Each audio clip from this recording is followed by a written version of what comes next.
Well, hey, Reese's Pieces. What's poppin'? How y'all doing? Hope you're good. So, guys, I have been fighting a major allergy attack. Oh my gosh. And it's spring, it's coming. The trees are budding. The pollen is everywhere. Like, this year was the worst that I think I've seen it. So, I was hungry for dinner, but I didn't want anything too heavy. And I remember I had some really, really good potato soup from Bob Evans for lunch one day, and it was so good. And I was going to order it. I said, no. Although I'm not feeling that great, I said, I can make it myself. So guess what? That's exactly what I did. So I just went ahead and got to it, chopped up some potatoes, and those are the baking potatoes, but they are pretty large size. So I only had to cut up 2. Then I got working on my onion.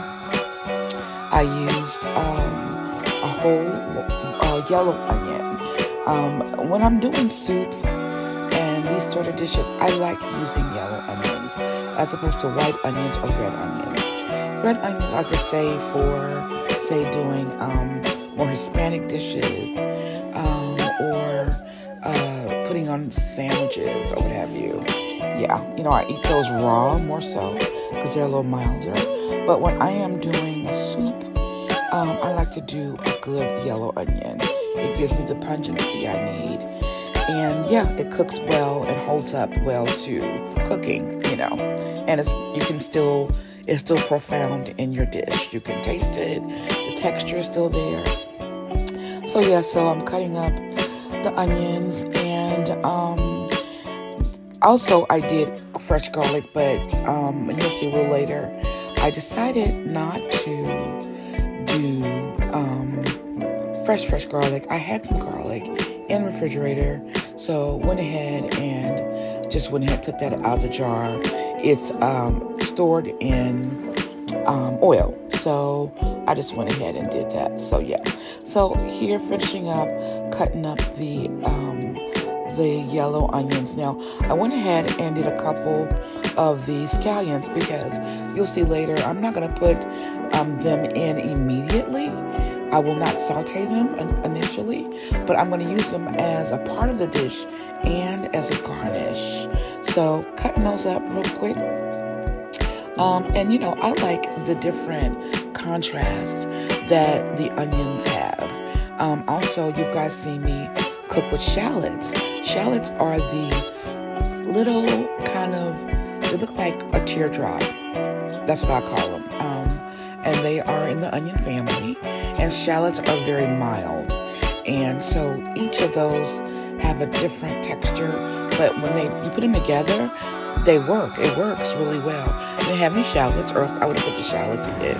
So yeah, so here I am. Got those potatoes back there boiling. I boil my potatoes in a little salt, because you want to season your baked potatoes as well, right? Season your water, so they don't, they're already starchy, and the salt kind of cuts through that starch. So I'm taking just regular vegetable oil. I would normally do EVOO, but I wanted to use the vegetable oil because,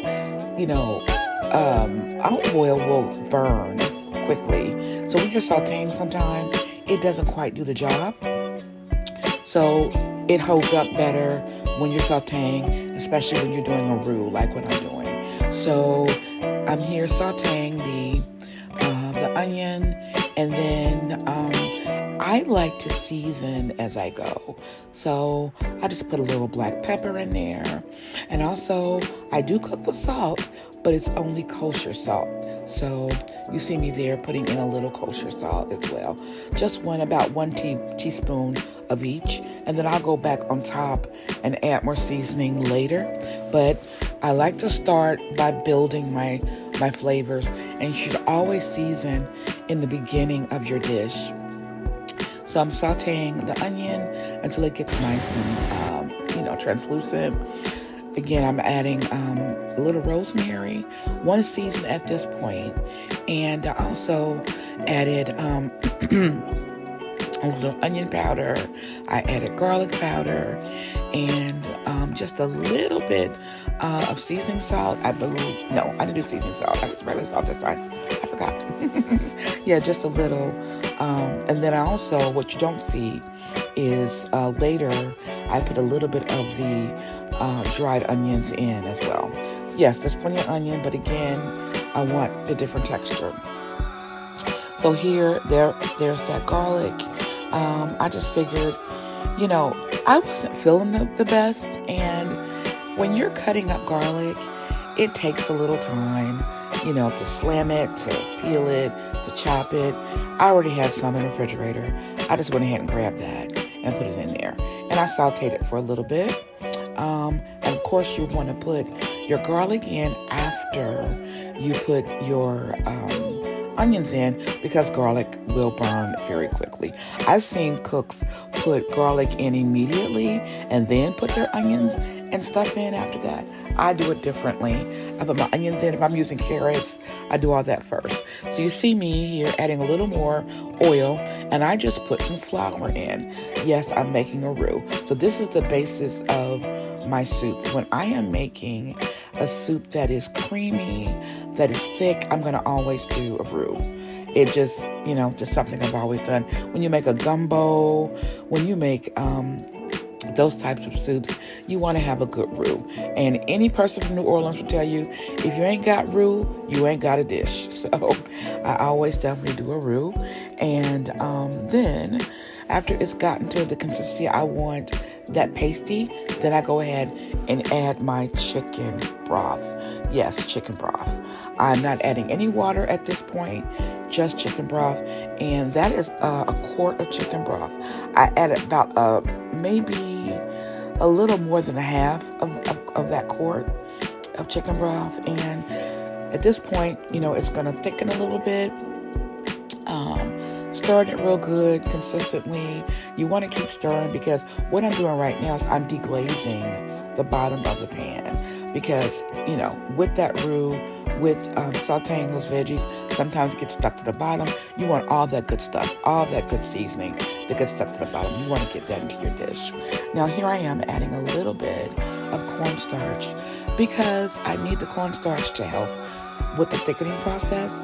I didn't add a whole lot. Normally I'll add a slurry, but I didn't need to do that because my broth was already hot, good and hot, and as long as you stir it consistently, and if you're not putting a lot in there, you should be fine. So that's all I put in, just a little bit, and there we go, stirring it, and it just disappears. So that helps with the thickness. That's a part of the way to help with the thickness. Now, I just going to show you guys a secret. I did not rinse out those potatoes. You know why? Because this is a thick soup. That starch that's in those potatoes and in that potato water will give me that added thickness that I needed. So I put a little of the flour, a little bit of the cornstarch, and to top it off, that starch in that water does it, right? So I'm going to put the top on that pot. I'm going to let it turn it down just a little bit because it was on high back there as it was boiling those potatoes.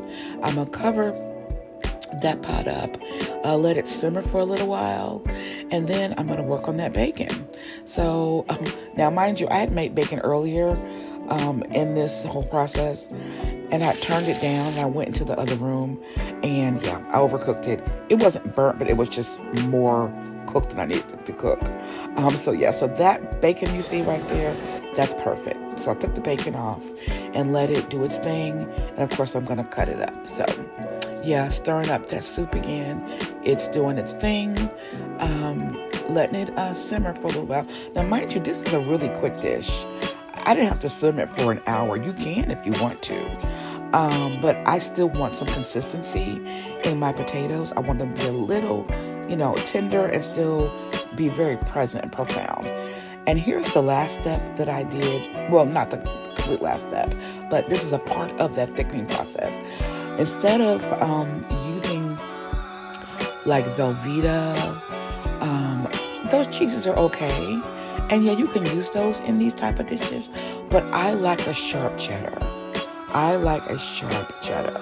And so I put that in now, and that's going to help with the thickening process as well.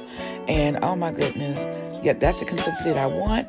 I'm going to let it simmer a little bit more. It's going to get even thicker as the potatoes begin to cook, continue to cook, and that cheese I just put in begins to thicken up in there.